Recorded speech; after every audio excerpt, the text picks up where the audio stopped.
Please like, share and subscribe. And don't forget to press the bell icon for new notifications and videos.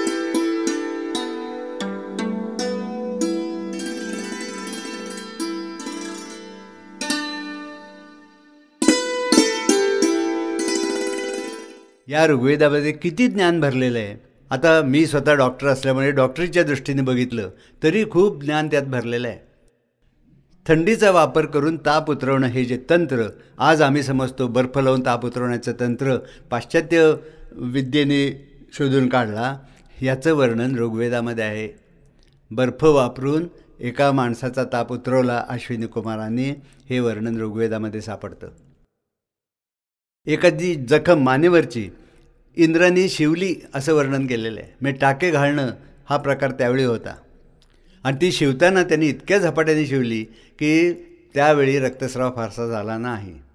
आणि ते शिवत असताना आता काय होतं, जखम झाली की रक्तस्राव खूप होतो. तो होत असताना जखम शिवणं अवघड जातं, म्हणून त्या रक्तस्रावावर काहीतरी औषध लावून तरी तो रक्तस्राव बंद करायला लागतो, किंवा त्या जखम असलेल्या भागाच्या वरच्या भागात घट्ट बांधून आपल्याला रक्त थांबवावं लागतं. हे दोन्ही प्रकार न करता इंद्राने शिवलं असं म्हटलेलं आहे. मग इंद्र हा जरी देवांचा राजा ही कल्पना असली तरी तो स्वतः एक उत्कृष्ट शल्यविशारद होता, हेही मान्य करावं लागतं. म्हणून ठामपणे म्हणतो की आजचं वैद्यकशास्त्र, आजचं प्रगत वैद्यकशास्त्र, मेडिसिन, सर्जरी ही सुद्धा वेदकाळी होती. वेदकाळी स्पष्टपणे उल्लेख आहे, विश्पला नावाच्या राणीचा पाय एका लढाईमध्ये तुटला आणि म्हणून रातोरात अश्विनी कुमारांनी तिला एक खोटा पाय बसवून दिला लोखंडाचा, आणि लगेच दुसऱ्या दिवशी तिने लढाईत भाग घेतला. एका व्याख्यानात मी हे ज्यावेळी सांगितलं त्यावेळी मोठे मोठे नामवंत विद्वान त्यात बसलेले होते. माझे गुरु पुग सहस्रबुद्धे प्राध्यापक हेही त्यात होते. त्यांनी आक्षेप घेऊन मला म्हटलं की डॉक्टर, तुम्ही म्हणता विश्पला ही राणी होती, पण बऱ्याच तज्ज्ञांचं मत आहे विश्पला ही राणी नसून घोडी होती. म्हटलं सर, मी तुमचं एकदम मान्य करतो, विश्पला ही घोडी होती, पण त्याच्यावरून निघालेला निष्कर्ष मग तुम्ही मान्य करायला पाहिजे. ते म्हणले काय? म्हटलं आजच्या काळात, आता ही घटना ज्यावेळी घडली ही काहीतरी 1977-78चा सुमार होता. म्हटलं आजच्या काळातसुद्धा एखाद्या लढाईमध्ये जर एखाद्या घोडीचा पाय तुटला तर तिला गोळी घालून ठार मारतात. आज आता हे तर 1977 सांगतो तुम्हाला मी, 2003 आज चालू आहे. आजसुद्धा लढाईत घोडीचा पाय तुटला तर तिला गोळी घालून ठार मारतात. घोडीला खोटा कृत्रिम पाय बसवण्याचं काम आजही सर्जरीत केलं गेलेलं नाही. आणि हे जर वेदात केलं असेल तर आजच्या सर्जरीपेक्षा वेदातली सर्जरी जास्त प्रगत होती, हे मान्य करायला पाहिजे. हे मी बोलल्याबरोबर पुग सहस्रबुद्ध्यांसारखा नामवंत पंडित लगेच म्हणा, नाही नाही, मग आम्ही ती राणी होती हेच मान्य करतो. याचा अर्थ एक दिसतो की आपल्या हिंदू तज्ज्ञांची मनोवृत्ती अशी आहे की हिंदुस्थानात सायन्स नव्हतंच, असलं तर कमीत कमी होतं, एवढं मान्य करायचं, जास्त होते मान्य करायची तयारी नाही.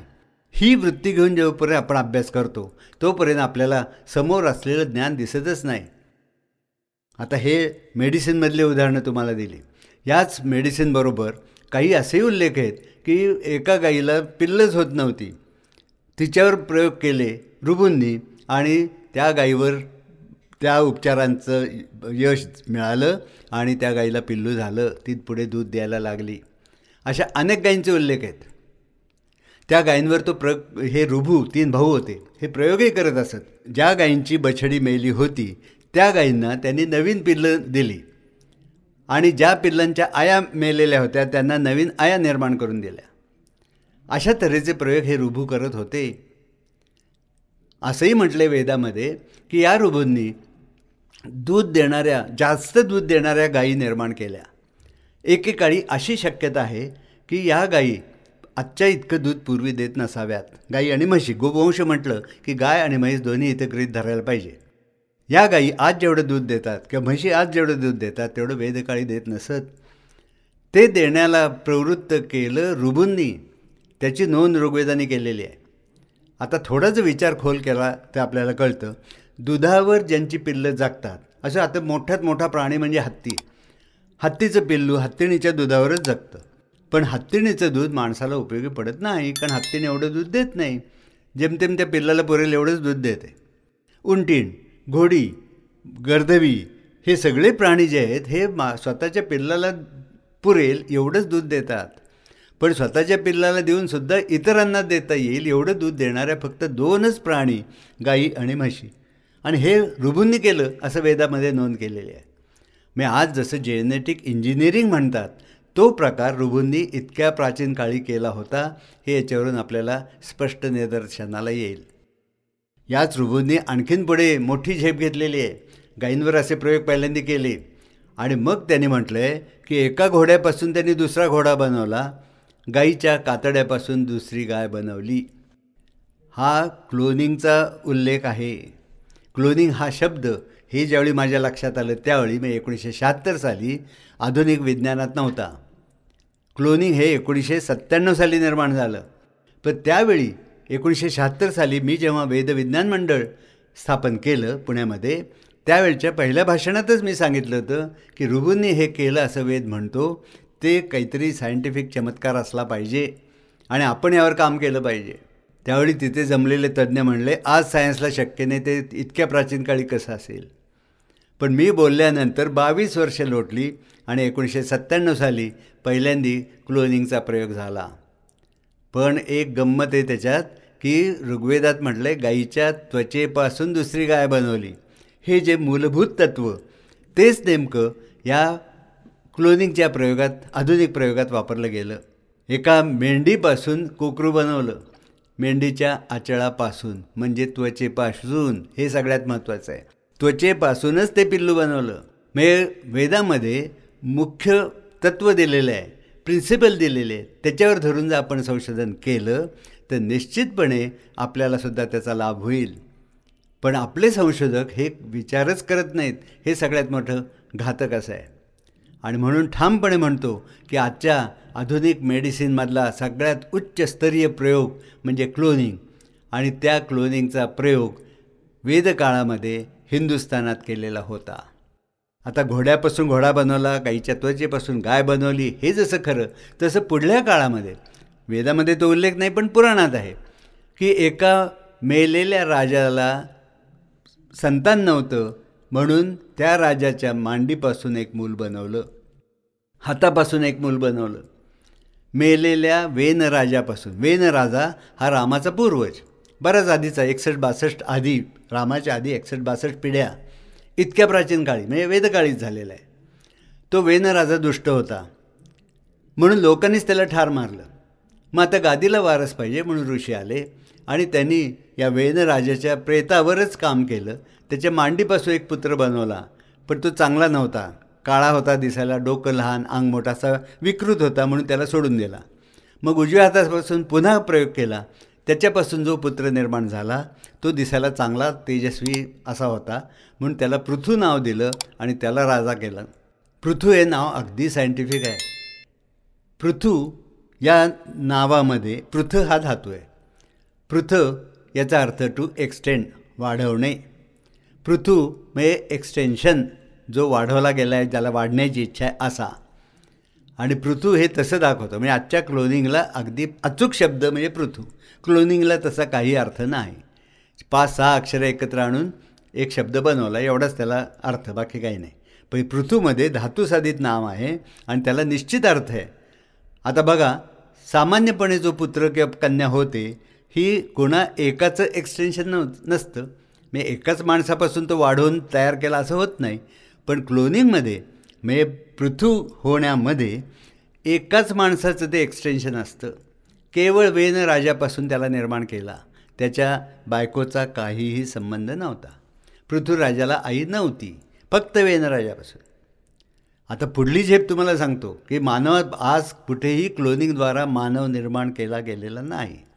पण आजचे सायंटिस्ट प्रौढीने सांगतात की आम्ही आइन्स्टाईन पुन्हा निर्माण करू. बरोबर आहे, आइन्स्टाईन पुन्हा निर्माण करता येईल, केवळ शारीरिकदृष्ट्या. दिसायला तो आइन्स्टाईन असेल, त्याची बुद्धी तशी असेलच असं नाही. हे मी ठामपणे म्हणतो, कारण मागला इतिहास असं सांगतो की वेनराजा अतिशय दुष्ट होता, पण त्याच्यापासून बनवलेला पृथू म्हणजे वेनराजाचा क्लोन हा अतिशय चांगला होता. पृथू अतिशय स्वभावाने चांगला होता आणि म्हणून सगळ्या पृथ्वीला त्याचं नाव दिलं आहे. पृथू या शब्दापासून पृथ्वी हे नाव निर्माण झालेलं आहे. इतका तो स्वभावाने चांगला होता. हा स्वभावात पालट का पडला, का झाला, असाच होईल की नाही आजच्या सायंटिस्टना हे डोक्यातही आलेलं नाही, पण आमच्या पूर्वजांच्या ते डोक्यात होतं, कारण त्यांनी अनुभव घेतलेले होते. आणि म्हणून आजच्या लोकांचं स्वप्न, आजच्या सायंटिस्टचं स्वप्न की बरोबर आईन्स्टाईन आम्ही पुन्हा बनवू, हे शक्य होईल की नाही शंका आहे. स्वभावात पालट होतो, बुद्धिमत्तेत पालट होतो, हे आज सायन्सला माहीत नाही. मेलेल्या प्राण्यापासून क्लोन बनवला असं आजच्या विज्ञानात घडलेलं नाही. घडेल हे स्वप्न बघतायत, पण घडलेलं नाही. वेदकाळी हे घडवलेलं आहे आणि ते ऋभूंनी घडवलेलं आहे. हे सगळ्यात महत्त्वाचं आहे. या दृष्टीने विचार केला तर आधुनिक शास्त्रापेक्षा वेदातलं विज्ञान हे जास्त प्रगत झालेलं होतं, हे मान्य करावं लागतं. त्या दृष्टीने बघितलं आणखीन अनेक पुरावे मिळतील. आणखीन एक पुरावा तुम्हाला देतो. आज हार्ट ट्रान्सप्लांट झाला आहे, म्हणजे हृदय बदललं गेलं. डॉक्टर ब्लेबर्ग या डेंटिस्टवर ऑपरेशन करून डॉक्टर ख्रिश्चन बार्नार्डनी त्याचं हृदय काढलं आणि त्याच्या जागी एका मृत मुलीचं हृदय बसवलं आणि त्या हृदयाने, त्या मुलीच्या हृदयाने तो पुढे 1.5 वर्ष जगला. हृदय बदलणं हे आज ऑपरेशन झालं. तसं एक ऑपरेशन डोकं बदलण्याचं दध्यंग ऋषीवर केलं गेलं होतं वेदकाळी. त्याच्या डोक्यात काहीतरी बिघाड झाला होता, म्हणजे रोग झाला होता, तो दुरुस्त करायचा होता. आणि म्हणून त्याला आधी घोड्याचं डोकं बसवलं, त्याचं मूळचं डोकं बरं केलं, दुरुस्त केलं, सुधारलं, मग पुन्हा त्याचं डोकं बसवलं आणि घोड्याचं काढून टाकलं. हे वेदामध्ये नोंद आहे. हे आज या चालू 2003च्या नोव्हेंबर महिन्यातसुद्धा कोणी प्रयोग केलेला नाही आजच्या जगतामध्ये, पण वेदकाळी केलेला आहे. याच्यावरून धडा घेऊन आम्ही हे प्रयोग केले पाहिजेत. पण ही करण्याची वृत्ती आमच्या हिंदू शास्त्रज्ञांमध्ये नाही. हे जर आपण केलं तर यश मिळू शकेल. आता हे कसं शक्य म्हणून हातपाय गाळून बसलात तर आपल्या हातून काही होणार नाही. हृदय बदलणं कसं शक्य आहे असं वाटतच होतं ना ख्रिश्चन बार्नार्डनी करेपर्यंत, पण त्यांनी करून दाखवलं. आम्हाला का नाही करता येणार? हृदय जर बदलता येत असेल तर मेंदूही बदलता येईल. आणि ते ऑपरेशन करायपर्यंत पर्याय म्हणून घोड्याचं डोकं त्यांनी वापरलं. काय घडलं असेल? मेंदूच्या बऱ्याच क्रिया अशा असतात की ज्या मनुष्य आणि इतर प्राणी यात समान असतात. या जैविक क्रिया चालू ठेवण्यासाठी घोड्याचा मेंदू वापरला असणं अशक्य नाही. ते वापरून हृदयाची धडधड, रक्ताभिसरण, श्वसन, बाकी सगळ्या जैविक क्रिया या त्या ऋषींनी चालू ठेवल्या असतील आणि मेंदूवरचं ऑपरेशन करून, शल्यकर्म करून मेंदूतले जे काही दोष असतील ते काढून टाकले असतील आणि मग पुन्हा घोड्याचं डोकं काढून या माणसाचं, दध्यंग ऋषीचं डोकं त्याला पुन्हा बसवलं असेल. ही अगदी शक्यता आहे. आज हृदयाचं ऑपरेशन करताना, ओपन हार्ट सर्जरी करताना हार्ट लंग मशीन वापरलं जातं. म्हणजे हृदयाचं काम ते हार्ट लंग मशीन करत असतं. रक्ताभिसरण आणि श्वसन हे दोन्ही या मशीनद्वारा केलं जातं. तसं घोड्याचं डोकं वापरलं असलं तर अशक्य काही नाही. एखाद वेळी त्या मशीनलाच घोड्याचं डोकं असं नाव दिलं असेल, ही काही अशक्य नाही. याच्यावर प्रयोग केले पाहिजेत. पण हे कोण करणार? आमचे हिंदू लोक हे करतच नाहीत, कारण आमच्या पूर्वीचा ज्ञानाचा ठेवा बघितलाच जात नाही. आमच्याकडे असं कसं असेल हीच पराभूत मनोवृत्ती हिंदूंची निर्माण झालेली आहे आणि ती पारतंत्र्याच्या काळात निर्माण झालेली आहे. स्वातंत्र्य मिळून झाले आता 55 वर्ष, तरी ती पराभूत मनोवृत्ती जात नाही, स्वतंत्र प्रज्ञा जागृत होत नाही. म्हणून हे सगळं अंगाशी येतं आहे. हे जर लक्षात घेतलं आणि स्वतंत्रपणेचं काम करायला लागलो तर आज आपणसुद्धा या पूर्वीच्या ज्ञानाच्या ठेव्यावर काम करून जगात नवीन नवीन प्रयोग करून यश मिळवू शकू. आता हा जसा ऋभूंनी केलेला प्रयोग क्लोनिंगचा, तसा टेस्ट ट्यूब बेबीचाही प्रयोग ऋग्वेदातच केलेला होता. अगस्त्य आणि वसिष्ठ ह्या 2 ऋषींचा जन्म एका कुंभापासून झाला आहे. कुंभ म्हणजे मातीचं मडकं असं आपण समजतो, पण मातीचं मडकं हा अर्थ का करायचा? टेस्ट ट्यूब बेबीमध्ये टेस्ट ट्यूब याचा अर्थ काय करायचा? आपण शाळा कॉलेजात असताना केमिस्ट्रीचे प्रयोग करताना जी टेस्ट ट्यूब वापरतो त्याच्यामध्ये मुलाचा जन्म होईल का? नाही होणार. पण आपण एक गृहीत धरतो की ती टेस्ट ट्यूब बेबी ज्याच्यातून जन्म होतो मुलाचा, ती काहीतरी सॉफिस्टिकेटेड, म्हणजे अतिशय उत्तम दर्जाची, खूप त्यात सुविधा असलेली असणार. तसं मग कुंभसुद्धा तसा असणार असं का नाही धरायचं गृहीत? पण ते धरायचंच नाही, कारण आमचं हिंदूंचा ठेवा आहे तो ज्ञानाचा. तो मूर्खपणाच असणार हे गृहीत धरून आम्ही विचार करतो. म्हणून आज जशी टेस्ट ट्यूब बेबीमधली टेस्ट ट्यूब ही सोफिस्टिकेटेड असते, तसं ज्या कुंभातून अगस्ती आणि वसिष्ठ हे जन्माला आले तो कुंभसुद्धा काहीतरी दिव्य असला पाहिजे हे गृहीत धरा. आणि मग कळतं सगळं. मित्रावरून या 2 ऋषींनी हा प्रयोग केला आणि त्या कुंभातून अगस्ती आणि वसिष्ठ हे 2 कुमार बाहेर पडले. हा पहिला टेस्ट ट्यूब बेबीचा जगातला प्रयोग. त्याला धरूनच पुढे मग महाभारत काळापर्यंत प्रयोग केले गेले आणि म्हणून द्रोणाचार्य, कृपी हे टेस्ट ट्यूब बेबी निर्माण झाले. आणि त्याच प्रयोगाद्वारे पुढे द्रौपदी आणि धृष्टद्युम्न हेही निर्माण झाले. अशाच टेस्ट ट्यूब बेबीच्या प्रयोगात हे सगळ्यात महत्त्वाचं आहे. आणि हे ज्ञान ऋग्वेदापासून आलेलं आहे हे जर आपण समजलो तर अभिमानाने आपला ऊर भरून येईल. पण आम्ही बघतच नाही वेदाकडे, अशी अवस्था आहे. आता हे मेडिकल सायन्स किती प्रगत झालं होतं याचे हे दाखले दिले. गणिताचं तुम्हाला सांगितलं, परार्धापर्यंत आकडे माहीत होते हे नक्की. 0 हा आकडाच मुळे हिंदुस्थानाने निर्माण केलेला आहे. ब्रह्माचा अभ्यास केला ज्यावेळी ऋषींनी, त्यावेळी शून्याची कल्पना त्यांना आली आणि त्यातून गणितात 0 वापरलं गेलं, म्हणून गणित प्रगत झालं. आणि ते 0 असलेल्या गणितामुळे आजचं सायन्स निर्माण झालेलं आहे. ग्रीक किंवा रोमन लोक जे आकडे वापरत होते तसे जर आकडे वापरले असते तर सायन्स प्रगत होणं अशक्य कोटीतली गोष्ट होती. म्हणून आजचा सगळा सायन्सचा डोलारा हा हिंदुस्थानातल्या अंकसंख्या जो आहे किंवा अंक हे जे शास्त्र आहे त्याच्यावर आधारलेलं आहे, 0वर आधारलेलं आहे. कारण 0 म्हणजेच ब्रह्म, ब्रह्मात सगळं ज्ञान असतं. त्या शून्यातून ब्रह्मातून हे सगळं ज्ञान निर्माण झालेलं आहे.